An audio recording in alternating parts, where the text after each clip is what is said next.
What would you say to your 12-year-old self? This simple yet profound question has sent me on a journey back to childhood to find healing for today. I'm Mike Nicholson, a lifelong educator with over 25 years devoted to young minds. I'm here to celebrate those dedicated to the service of young people and to delve into how they navigate their personal healing amidst the childhood pain they witness in their daily lives. Together, we forge actionable steps to kickstart the healing journey for the young people of today. Join me as I speak with teachers, mental health professionals, coaches, and more, and uncover the wisdom they would share with their 12-year-old selves. Together, we strive to build a foundation for healing that many of us never had. So what would you say to your 12-year-old self?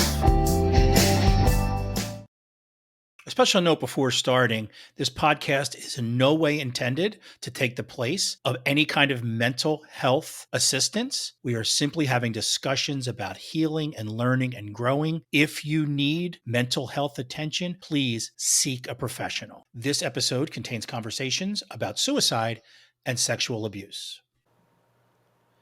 Meet Kohila, holistic mind catalyst, learning success advocate, and education visionary. Kohila is a passionate professional who is committed to assisting teachers and educators in achieving career success. Her coaching approach is meticulously crafted to equip educators with the skills, knowledge, and self-assurance necessary to elevate student learning outcomes and establish thriving coaching practices of their own. But Kohila doesn't stop there. As an online holistic NeuroGrowth learning success coach, she specializes in providing coaching services to students of all ages and their parents. Her focus is on helping students achieve success in all subjects while also cultivating a positive mindset and healthy habits.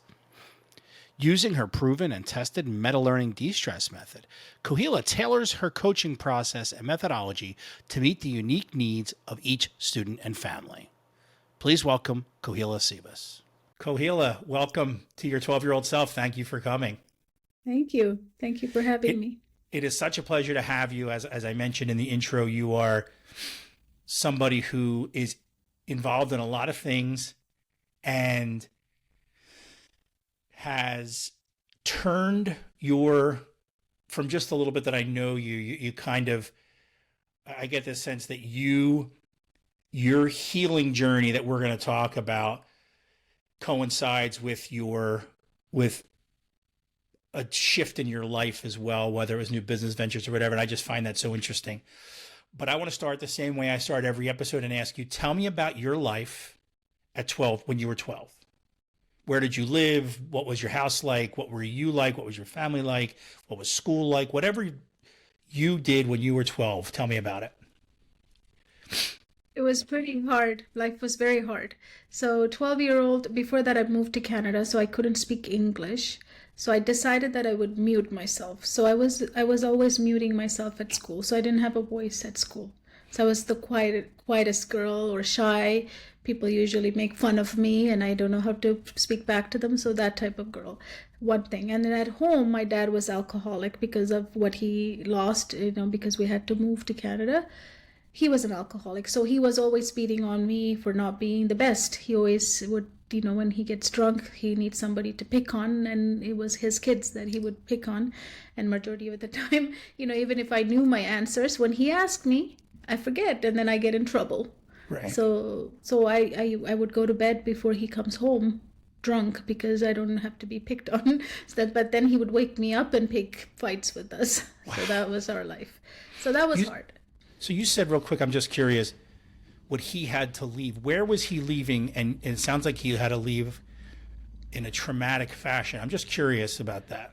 Yeah, I love to share. So we left Sri Lanka. Sri Lanka had a war. It didn't end just about 10 years ago. They ended the war, so it was a big war going on. So we lost everything. My dad had everything back there. He was a business owner. So he lost everything overnight in fire and tragedy. So for him, that was just, he couldn't get back. He came here and he's now working for minimum wages when he had back home had everything for him. So that's a big change for him. So that's why he went into alcoholic. So he had a reason. And my mom, it was always, from our cultural side, she always respects her husband. So she never had a voice in the house. So she just kind of allows whatever happens in the house. She's also scared of my dad in a way, right? So that's what happened. So that's why we had a tough time coming to Canada and then not knowing the language and starting to speak. So I thought the best way to do it, as every child decides by themselves, that I should mute myself. That would be a good idea. No one will know I don't know the words. What age were you when you came to Canada? Six. You were 6. So you spent the later part of elementary school and junior high school muted. Wow, that's sad. Yeah. When do you think you started? You went to high school. You went to college as well.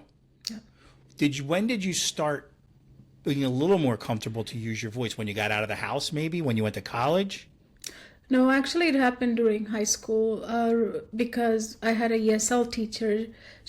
Her name is Mrs. Mayo. You always remember the best teacher you ever had. I still remember her name. And she would always look at me first year in high school. She would look at me and she would say, I know you can speak. And I would just sit there and she would say it again. I know you can speak. I want you to speak. So when you say you muted yourself, you weren't kidding. That was not exaggeration. You didn't speak. Wow. Okay. No, I was just a listener. No. And until Mrs. Mayo, no one asked me to speak. They just left me alone. Right? So no one ever came to me and said, why aren't you answering any questions? Why aren't you having a conversation? I always found myself by myself, even during recesses and lunches. I would just, wander by myself, look at things. I just became a deep thinker and just had conversations with myself. Man, all I could think about is, as you know, I spent many years in middle schools and high schools, and all I can think about is all of those students that were you right now, where all of these, what we would call them loners, or, in more honest times, we might say, man, that kid's weird or whatever. And that's all I can think about right now. And it's just so interesting to talk to that person right now. That's me. That was me. And on top of it, I had a cultural difference, right? And there was so much to make fun of me and throw rocks at me or spit at me. And all of those were just, adding to that, I don't belong here, right? Then you get into, I don't belong here. And culturally, there was no connection. You had nobody even close to your culture at your school? There was few kids, but majority of the kids were, different from different places, or they were Canadians, and for them we were aliens, right? Even on my book I used that word. And in my mind I said, I'm the one who came to their country. They didn't come to my country, so they will have, they don't understand me. I always told myself, even as when I was walking by myself, you don't know me, you don't understand me. I'm I didn't give up inside of me. I had a conversation going that was keeping me very in the positive side of that part. I said, even one day through all you'll that, learn. when you were in high school, that positive conversation was happening. Elementary too. I would say to myself, you just don't know me. When you get to know me, you would like me too. Where did you get that? Where did that come from? Because I can think of my own time in high school and middle school, and I was afraid of my own shadow. I thought very poorly of myself. I never had that kind of perspective. But you had your house wasn't the best place to be. Where did you get that? Yeah, even with my dad, I would tell him, you know what, I'm going to make you proud. When he's getting mad at me, when he beats me for not knowing 9 times 9, even though I knew before he asked me. The minute before he asked me, I knew it was 81. But the minute he asked, I forget everything because I'm so scared of him.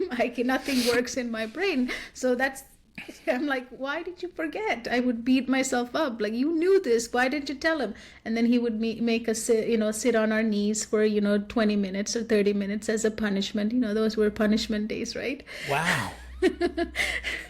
And then I'm like, okay, it's 81. I know now. Can I get up? Yeah, but I knew before too.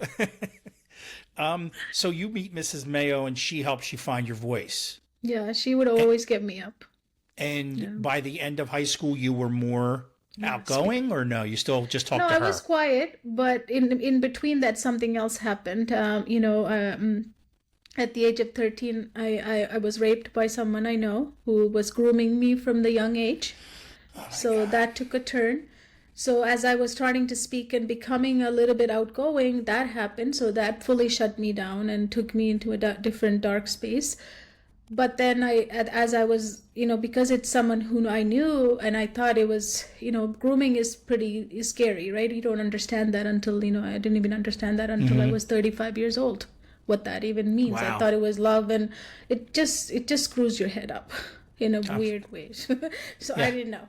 So I decided that I would end my life at age 13, because every time I looked at any path, because I was always looking at different scenarios and how it would play out, everything I was thinking in that 13-year-old mind looked pretty scary and pretty stupid or pretty sad.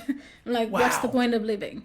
There's no point of living here. So you, at that age, at the age we're talking about, in your 13. youth, the ones who we are now both committed to in our Yes. adult lives, you didn't see a way out.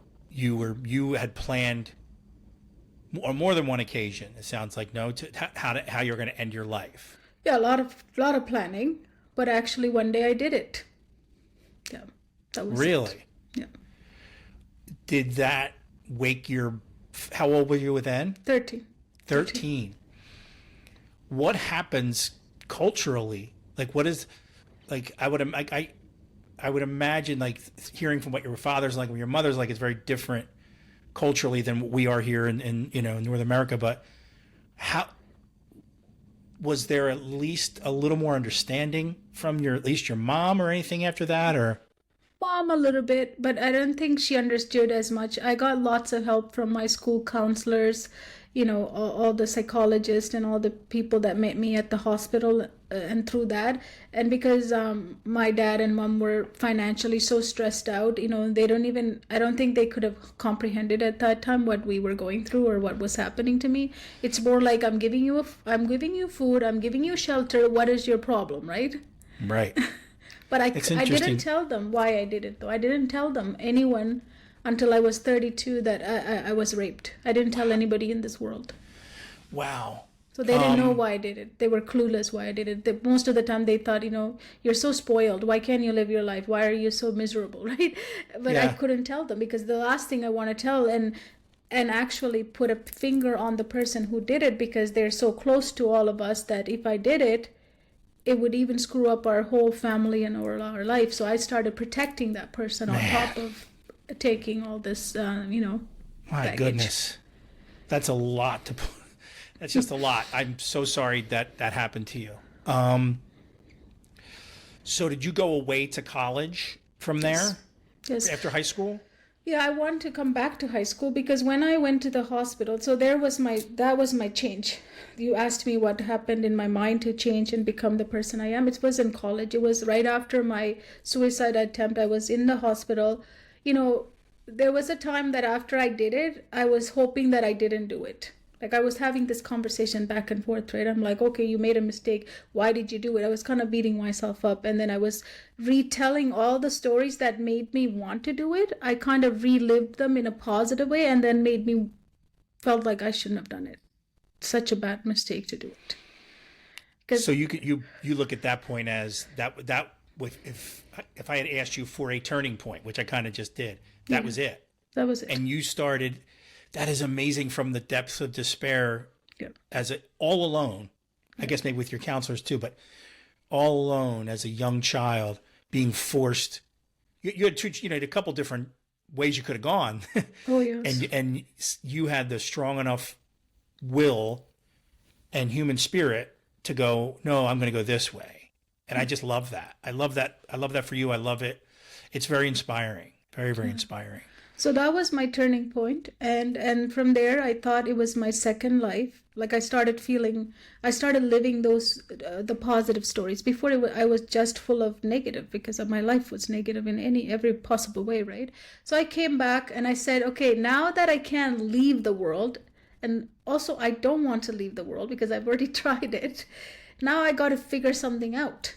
right? I have to do something. So that's when I started applying myself in math. I was very much like focusing on math. Before I was in math class, I daydream, I doodle, and I just fool around in my head, like, doing pictures and stuff. I never paid attention to anything. And I also told myself I'm not smart enough, so why would I even bother? These were the stories. But when I came back, my stories shifted. I'm going to try because I'm given a second chance, and then I even felt like I should have done it. So because I want to live now, let me figure something out. So that's how I landed in the world of math. I started working very, very deeply in math, and I started enjoying math. I started getting better in math for once, and I started getting good results in math. And I'm like, this is me? I can do this? Clearly, I'm not a psychiatrist. I'm not involved. I don't have any educational experience with mental health. But do you feel like the math just made sense? Is that part of it? That helped you go, here's something I can control. I can go through the process and I can get an answer right or wrong and move on. Interesting. I had an answer and I can solve it. That's why I say everything is solvable. That's one of my things I always say, everything is solvable. Because there was an answer, and if it wasn't, there was a wrong answer, and I could figure out why I went wrong. I could go back and figure out why I went wrong. But in life, I couldn't do any of that. I couldn't solve stuff. None of my problems were at 13. I couldn't solve them. They were all, didn't have answers for me. So I guess when you went to college, then you studied math. Yes. With the intention of doing what? Yeah, I wanted to teach because as I left high school, I had I had these codes. Every math problem, I would write down these codes and I would reuse them. I would test them. I became like a scientist with math, right? I was pulling math apart, breaking them apart, and then I would put it together. I'm like, okay, it works. I'm going to try another one. Does it work? And then I was proving it, and I would have these codes. That's why I named my company Math Codes, right? And now Success Codes. Because there's always a code, but until you find those, it feels like a mess. But the minute you find it, you just have to reapply it, apply it, and it works. And you're like, okay, this is really good. This is amazing. And really, what you were also looking for at the same time was a code for your life. Yes. Right? I find that so interesting, and I'm sure there's so many people who can relate to that. That's amazing. Yeah. There is a code for life. Yeah. So then you go to college, and I tell myself I'm going to come out and teach these codes to my students, and I'm going to give them voice. I'm not going to let another girl, do what I did to myself, right? Because math gave me so much confidence. After that, I was so confident. I spoke differently. I walked differently. And if someone says, you're stupid, I'm like, okay, fine. Just try a math problem with me. We'll see who's stupid. Man, that's amazing.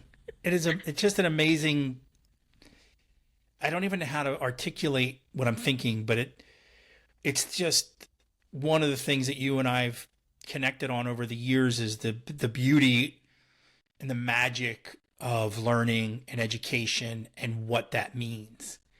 And I'm like emotional thinking about how you were saved by math. And as much as I hate math myself, because I'm just not good at it, I'm really just taken and moved by the fact that you were saved by education. There's something about it that is so beautiful to me with that. And I know you did the work, but man, it's just, I wish there was a way I wish I could take that to every student I ever talked to in my office, but anyway, so were you able to do that? Were you able to take those codes and bring it to students when you first got out? Because I know you do it now, but... Yeah, I went into the school system. I actually started off really quickly as I guess in the States you would call the para help, like for special education students. Yes. Yeah, I started off as that, which I loved, because all of those students made me even verify my codes to another level, because I can't just apply the code I had to maybe simplify it and chunk it and, chop into very little codes so they could understand with, someone with autism or ADHD or however the brain was working, right? And just to clarify, if anyone's listening, a parapro, we would call them in art here, or they call them different names, instructional Teacher. aid or whatever. Yeah. Generally, they're in classrooms with kids who need a lot more help, lower functioning students. Yes. So I just want to make sure we made that clear. Yeah.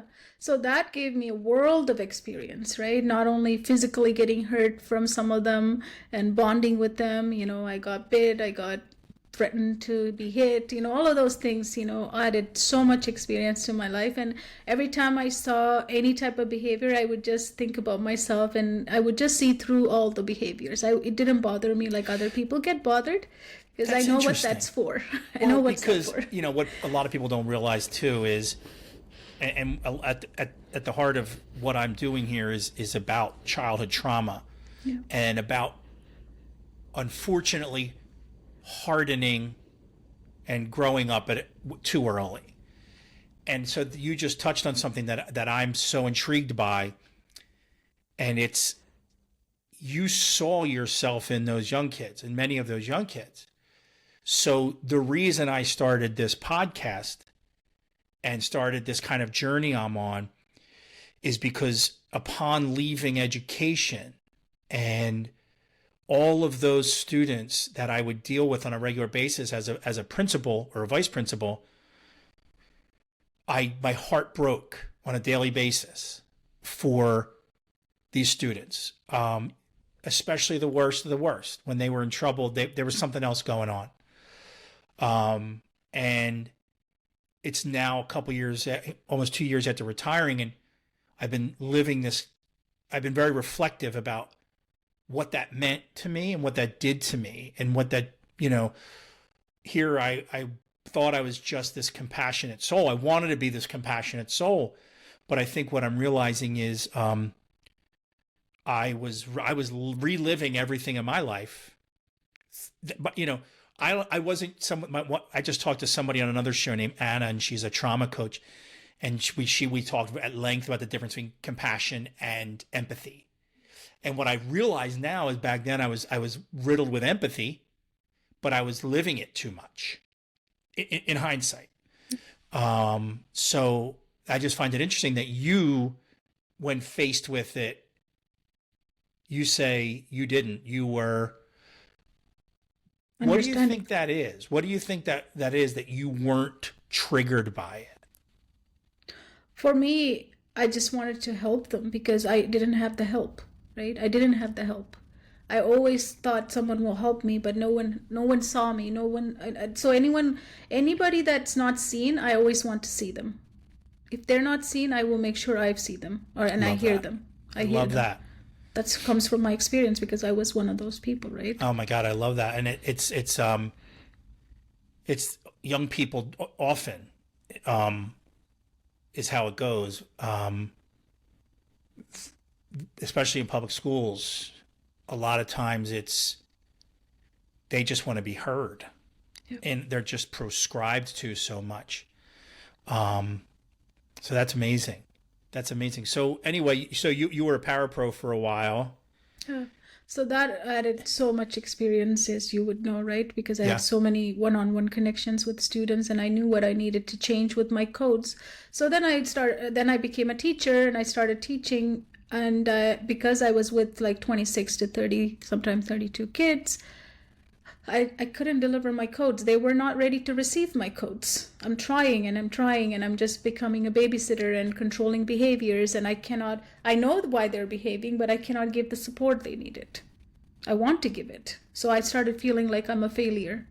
Why am I doing this? It's not for the paycheck, because it's not why I chose that profession at all, because it was like my calling for what I discovered for myself. So then I said, you know what? Maybe I should start my own tutoring business. This is the great way to work one-on-one. I can start delivering my codes.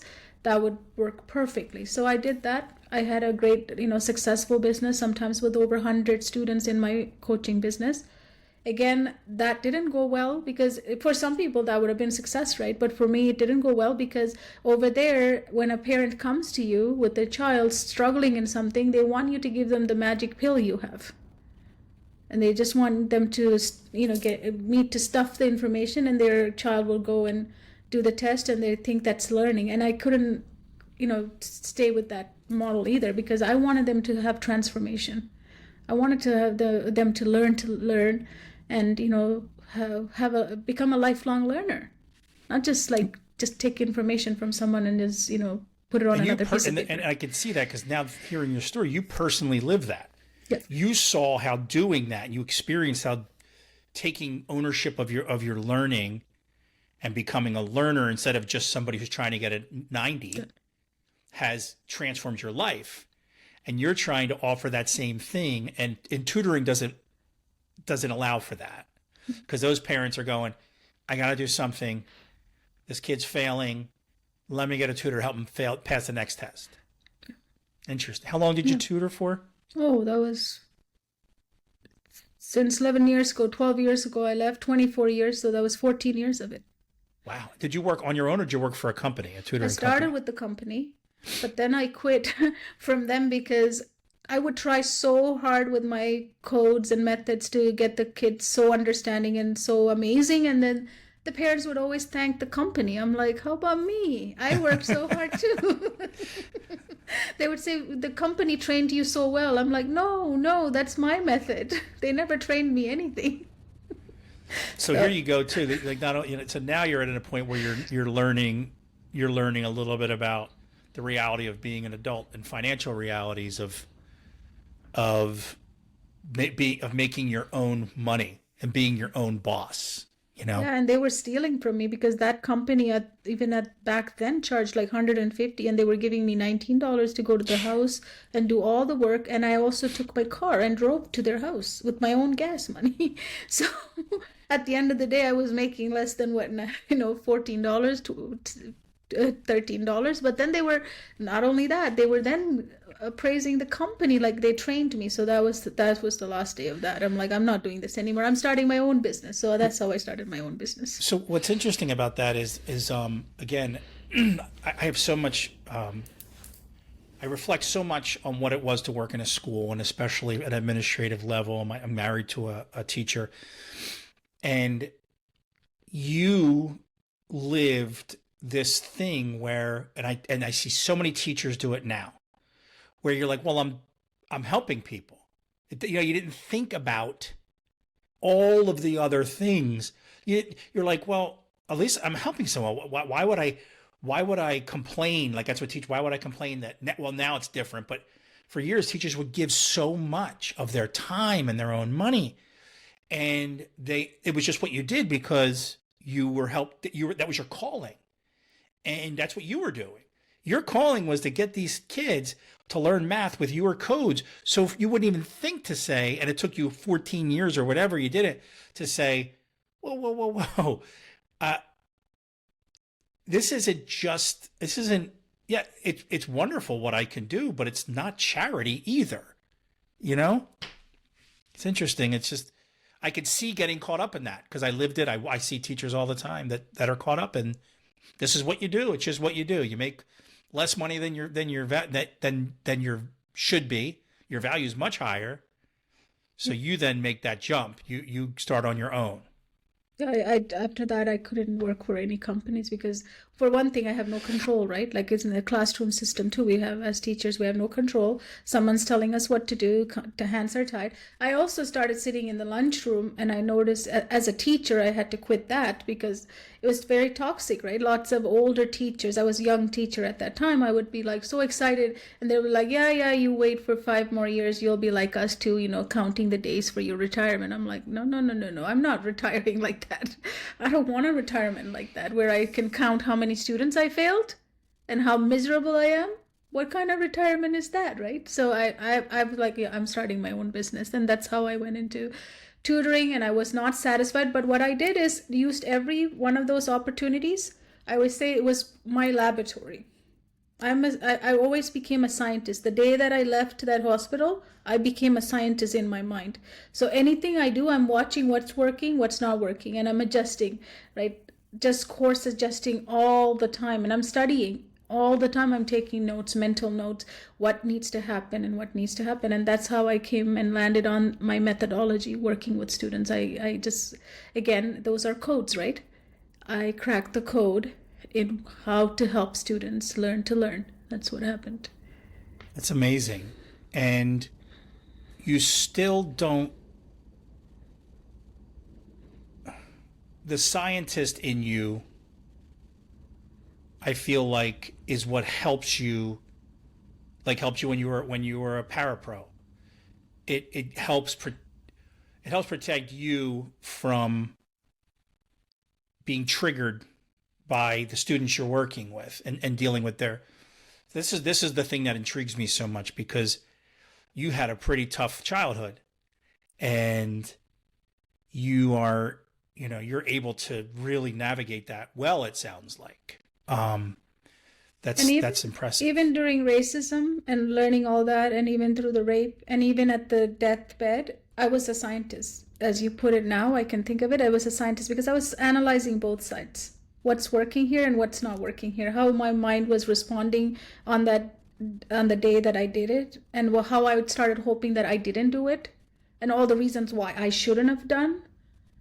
And then all that reason made me want to live further and do what I could do further and start, applying myself. Because until then, I wasn't applying. I was all so caught up in my pain and, all the pressures and everything that was happening to me. I couldn't apply myself into anything. The first time I applied was in my math class.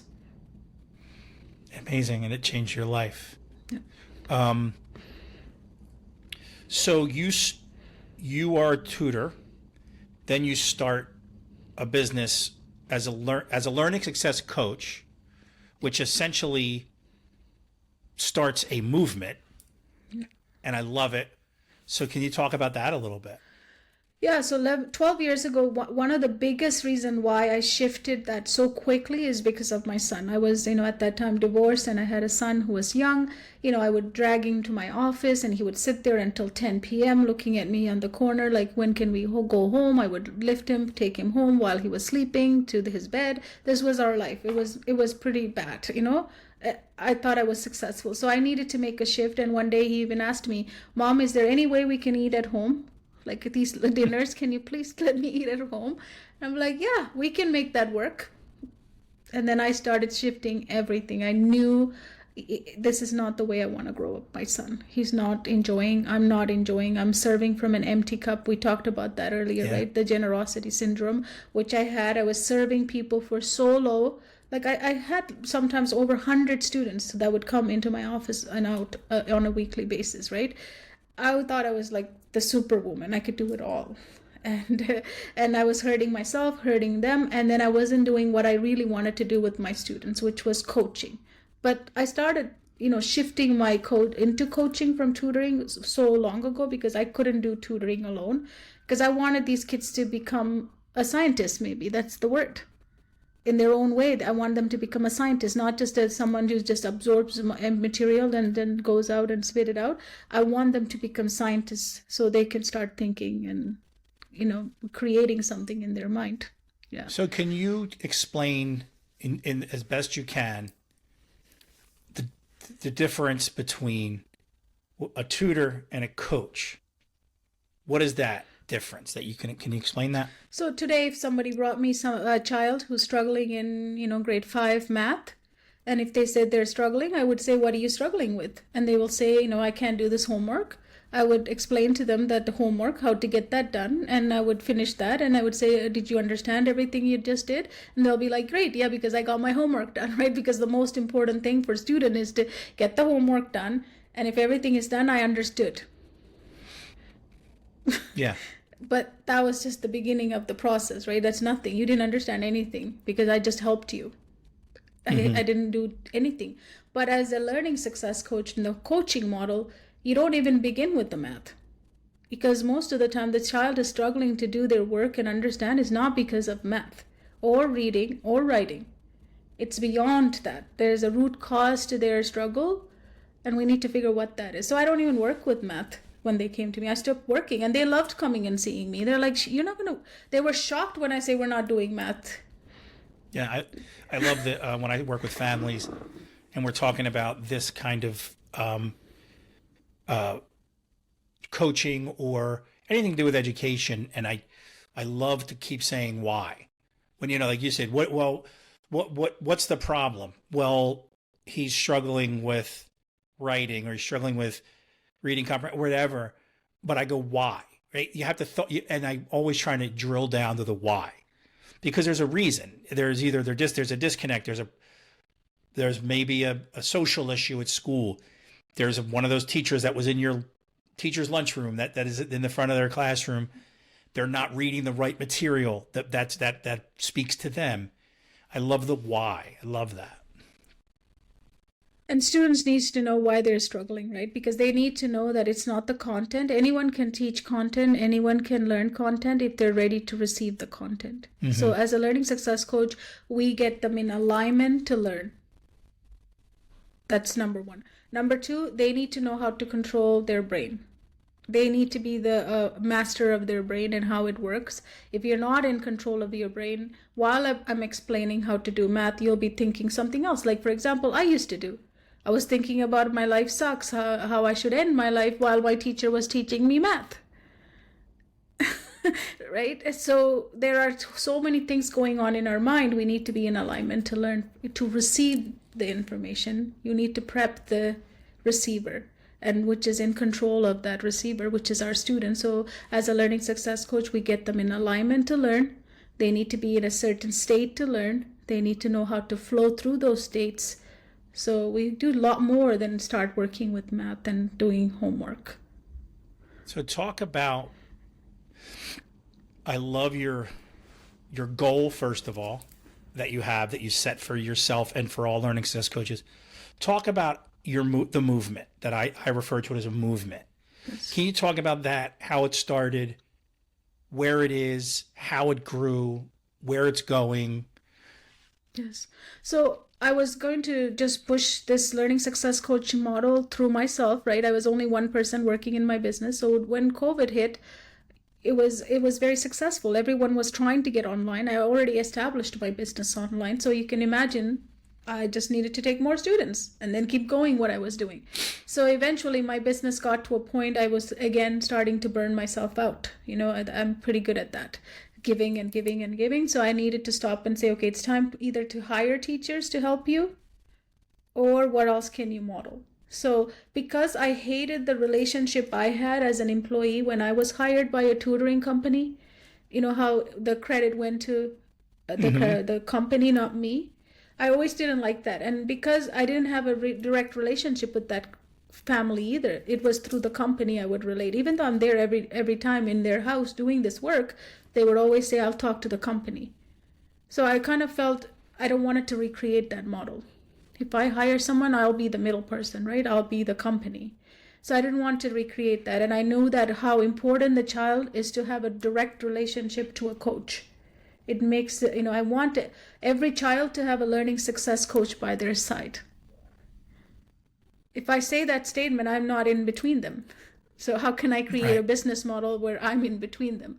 So it didn't align with me. And from my, the day that I was given my second life, I told myself, if everyone has someone like this beside them, they wouldn't do what I did, right? If somebody could have heard me, somebody could have seen me, I wouldn't have did what I had to do at that time. So I wanted to create somebody for them. That's what learning success coaches are. Someone by your side, right? They don't just do math work or science work or English work. They're there to support you in every way possible. So that's when I started creating a program. I went to Costa Rica. That was my place of rebirth. I stayed there for 7 weeks. And when I came back, I had the idea. I'm going to launch and train teachers and educators in my process, and they will have this business that they run independently. So I didn't even go through the franchise model. I didn't want any of that stuff. I just wanted this pure relationship to exist between the students they're going to work with and the family and themselves. So that's what I did. Now we're on a mission to serve 1.5 million students by 2035. Love it. So how many coaches have you created or trained, or how many coaches of yours are out there now? We have close to 203 now. Wow. Okay. Today, but it's this February is 2 years. That's pretty good. It's great. It's great. And we had a scam through Facebook, so we were shut down for almost 6 months of last year. So That's amazing. So if I Really? didn't have that, I would have hit like maybe 400. So it's actually something teachers are looking for. It's not just a business. It's actually, as you said, it's a movement. And it's a movement to protect our students and families, because there's so much going on in the system, right? That's not helping the parents or the students, and the teachers are trapped. So it's, Yep. And we've had conversations about that before, that the draw of anything like this is, any of us that went into education were called to it. And we were called to it maybe because of our own childhood, or maybe because the things we were looking for from our experiences as young people. And then you go into it and you realize, well, I can't serve every student. And I see this child who is me, who has those struggles, and I just don't have the capacity. And quite frankly, a lot of just organizationally, schools don't have the capacity. Yep. And that's what's wonderful about what you do. It's individualized, and it is helping that child understand, this isn't your fault. Let's just find a way that works for you, and find someone to coach you and support you. Love that. And any child wants to be like, we have our own kids, right? How much important to show them that you're seen, what you have is unique. Just appreciating the uniqueness of even our kids, right? And then they flourish, right? Yep. But if you just put them into one class and serve everyone as everyone else, you lose that individuality, right? So that's what classroom is. That's what the classroom is.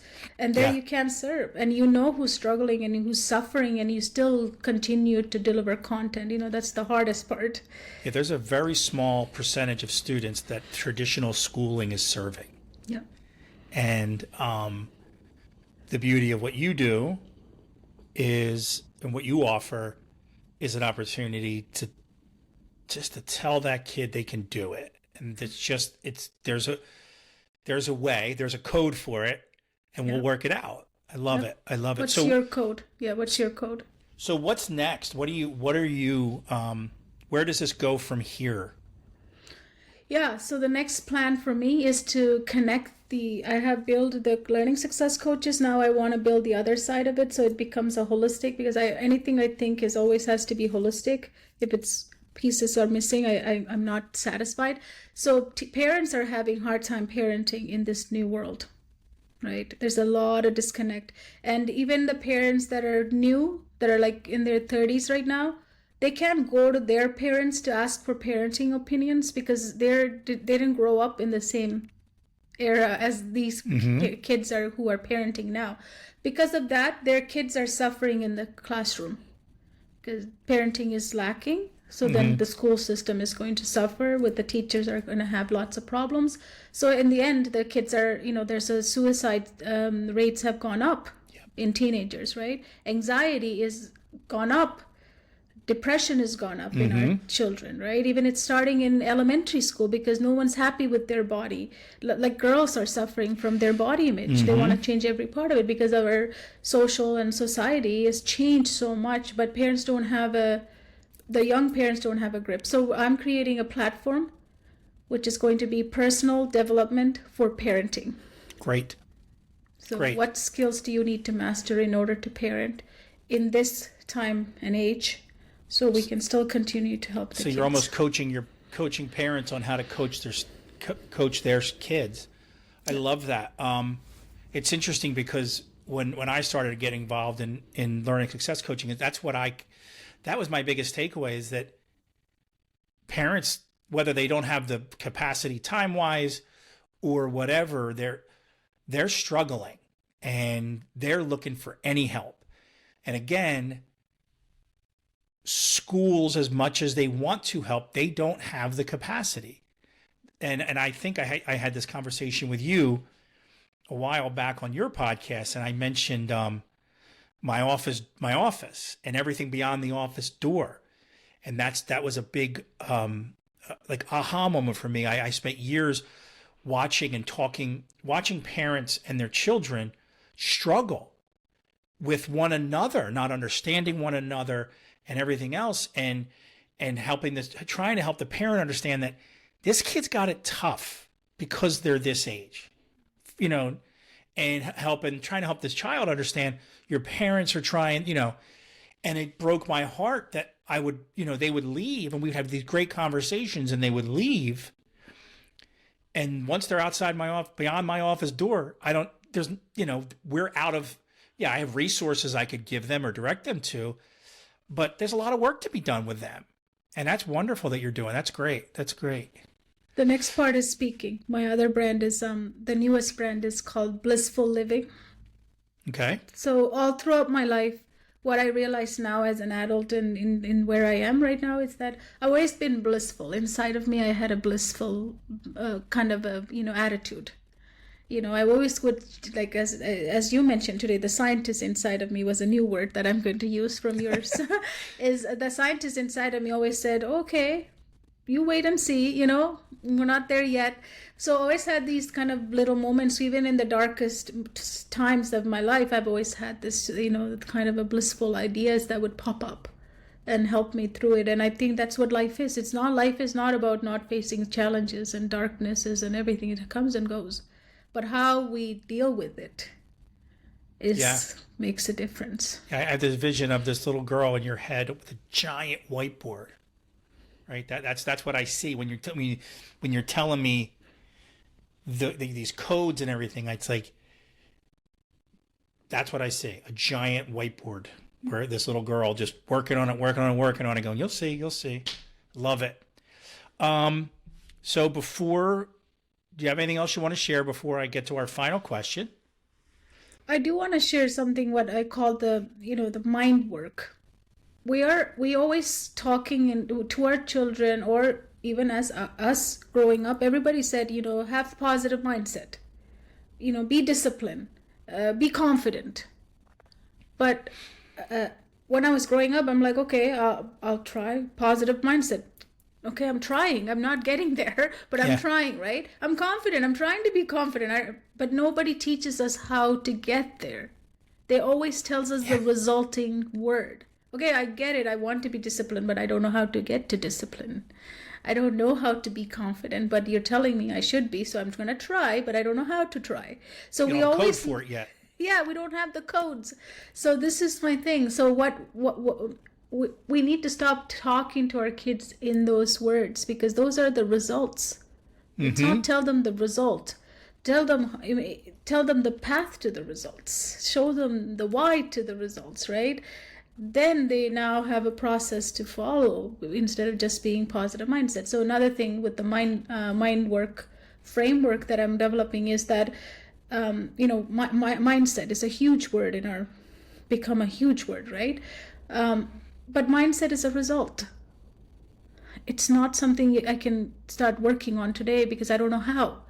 But what we need to work on is our mind stories. Because if I learn how to shift my stories, then I can have a positive mindset. I can have a growth mindset. So that's what happened to me in that moment when I was 13 years old. When I left that hospital, and at that hospital, what happened to me was I was thinking my stories were all negative. Immediately when I did it and I was in the hospital, I changed all of it to be positive. I'm going to miss my mom. Before I said my mom wouldn't care. The day I did it, I said my mom wouldn't care if I'm here or not. But when I woke up, I'm like, oh my goodness, my mom's going to be so sad I did this. Oh no, she's going to be feeling depressed without me. I didn't say that when I did it. It was a different story. So I shifted my stories. Everything shifted. I said, I never get anything. Then I started saying, I'm just going to try. Right? It's amazing.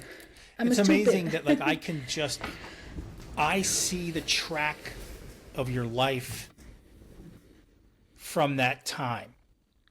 The scientist who's constantly creating codes to make life either better or more bearable. But that scientist is also a coach. You're where you were meant to be.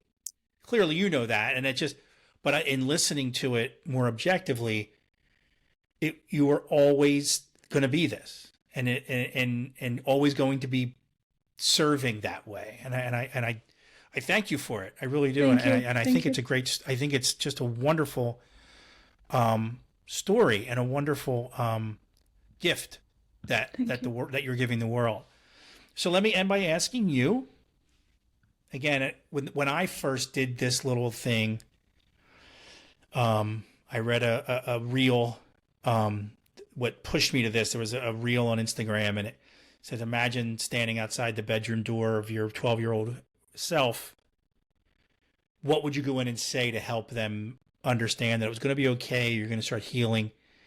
And it was it drove me to do a podcast, and it drove me to do a lot of things because I can't, it just, that imagery hit me really hard.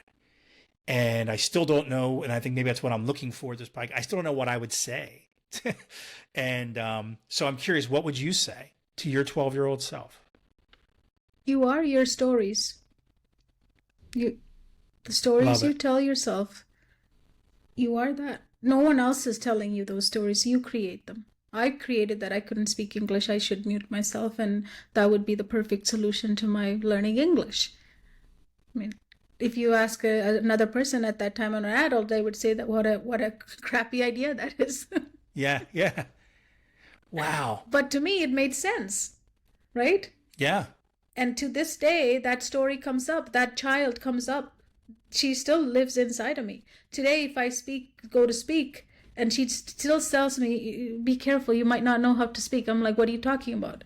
I know how to speak. Like, I have to fight with her sometime to make her quiet down.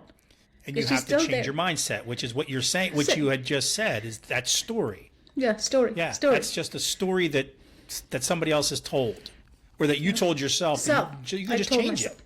Just change the story. story. It's in my hand. I'm the narrator. Nobody narrated that. Nobody who was racist against me ever told me you can't speak. I told myself I can't speak, I should mute myself. Nobody said just mute yourself. No one told me that. Wow. And if I had not muted myself, I could have learned English in like 2 years. Right. So fast. I could have made all the mistakes I want. I was a child. I could have made all the mistakes. Nobody even cared how I would have spoken at that time. But you wouldn't have changed. I mean, you look back now, and that during that time you were muted is when the scientist was building the codes and learning how to survive. Everything happens for a reason, right? Yeah. Everything in our life is a stepping stone. So yeah, that's what I would tell my 12-year-old is, be very careful with the stories you tell yourself and the one that create, right? Love it. And that's, no one else is hurting you except your stories. So what do you have any any feasible, actionable idea or something that anyone who works with the youth, that 12-year-old, that they can do now with that person, say to that person, offer that person to help them understand that message? So with my methodology, when I was working with the neuroscientists, what we discovered was that the way that I was able to get my students to open up and share what they were sharing with me and how I can get to the deep and the root cause of the problem is I created this resonance. It works on the energy, right? Because I had this up, myself, I was able to open those kids up in a way, and they knew that I wouldn't judge them no matter what. It doesn't matter what they shared with me. Like, I had kids who would come and say, I have a gun. And they would look at me. I'm like, my face would not change. They wanted me to react, right? What do you do when someone says, they have a gun? And I'm like sitting there, and then he would ask me, aren't you scared? No. I just want to know why you have a gun here. I mean, that's my question to you. Right. And I would smile like that. And they would be shocked. I mean, I was working with some of the hardest kids, right, in some of these classes, and he would be shocked. And he's like, you don't care? You're not going to tell on me? I said, I would like to know why you have one. But I'm not scared right now, because that's what he wanted me to do, was, become all alert. But I was playing it cool, and of course I have to take the safety precautions to, ask him what's going on and what it is, and then he would say, that was a lie. I'm like, that's not a good lie to lie, right? And then we start talking, and then eventually I would get him to do math. And he would say, that was total lie. I don't have anything. Look, I don't have anything. Look. And he would show me. I don't have anything. I'm like, show me your bag. So we would become friends. Before, if I had reacted the way he wanted me to react, which is stand up and go, okay, we're going to go to the office now. Mm-hmm. he wanted me to react like that. I did, and I gave him the space to make sure that I stay calm and to expose that he was faking, or even if it was real, I would have still remained calm with them. And that's how, so that resonance, I was going for that resonance. You have to get into that resonance, even if it's in a bad situation like that. That was a bad situation, pretty bad situation, Yeah. right? So the resonance, morphic resonance is what's called in science. If you're able to get into that energy field with your anyone who's working with you, and it comes, it's not something you measure, it's actually you feel it. I don't know if you you've done some heavy work. I get it. Yes. You get it into that zone, and that's where that child opens up, and then they start working for them and working for you. Like if you interview any of my students, they would say that I wanted to really work hard for you and make you proud. But I never told them any of those words myself. I never told them, you better make me proud. Never. From what I was showing them and the care and the way that I started working with them, they felt obligated to make sure that I felt good, and I make sure that she feels proud of me. That's great. So when you're working with the students, make sure that they're seen and heard. Whatever it takes to be, to make sure that they see that you are seeing them and you're hearing them, and that creates that resonance. And if you start working in that, listen to their stories. Love it. Thank you, Kohila. Thank you so much. This was such a wonderful conversation. Thank you. Thank you. Special thanks once again to my guest, Kohila Sivas. You can find links to her socials and her websites and all other pertinent information in the show notes. Please don't forget to subscribe or rate the show or leave a comment or a review. Share with your friends. Anything that can get us to more ears would be greatly appreciated. Your 12-Year-Old Self is a Fairmount Media production, and it's hosted, written, and produced by me, Mike Nicholson. Questions, comments, guest suggestions can be emailed to your12yearoldself@gmail.com. That's your 12-year-old self with the number 12 at gmail.com. The theme song is Never a Worthless Moon by Yawns. Logo design by Rose Bear Arts. Digital marketing consulting by Krista Lemon. Social media consulting by Jessica Hawk.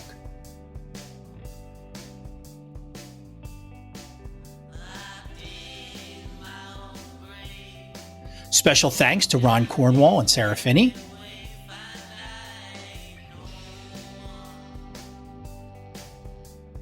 And my profound gratitude goes out to my wife, Courtney.